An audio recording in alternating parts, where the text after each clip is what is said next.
দক্ষিণ এশিয়া ও মধ্যপ্রাচ্যের ভূ রাজনীতিতে বিরাট ধামাকা। এক ছাতার তলায় চলে এলো তিনটি মুসলিম দেশ, সৌদি আরব, তুরস্ক এবং পাকিস্তান। তৈরি হচ্ছে এক নতুন সামরিক জোট। কেন এটি বিপজ্জনক? কারণ এই জোটে রয়েছে তুরস্কের আধুনিক বয়রা খতার ড্রোন প্রযুক্তি, পাকিস্তানের পারমাণবিক অস্ত্র ও সেনাবাহিনী, আর সৌদি আরবের বিপুল পেট্রোল ডলার। অর্থাৎ প্রযুক্তি, অস্ত্র আর ফান্ডিংয়ের এক বিষাক্ত ককটেল। কিন্তু প্রশ্ন হলো, ভারতের ওপর এর কি প্রভাব পড়বে? প্রথমত, তুরস্কের উন্নত ড্রোন এবার সরাসরি পৌঁছাবে পাকিস্তানি সেনার হাতে, যা সীমান্তে ভারতের ওপর চাপ বাড়বে।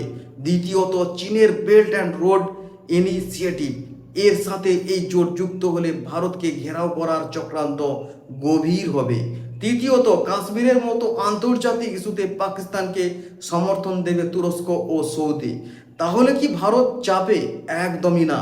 ভারত কিন্তু বসে নেই। তুরস্ককে টাইট দিতে তাদের চরম শত্রু গ্রিস ও আর্মেনিয়াকে ভারত ইতিমধ্যে আধুনিক ক্ষেপণাস্ত্র ও অস্ত্র সরবরাহ শুরু করেছে।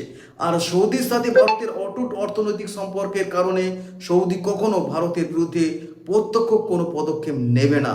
বিশ্বের এই নতুন পাওয়ার গেম নিয়ে আপনার কি মতামত? ভারতের কূটনীতি কি সফল হবে?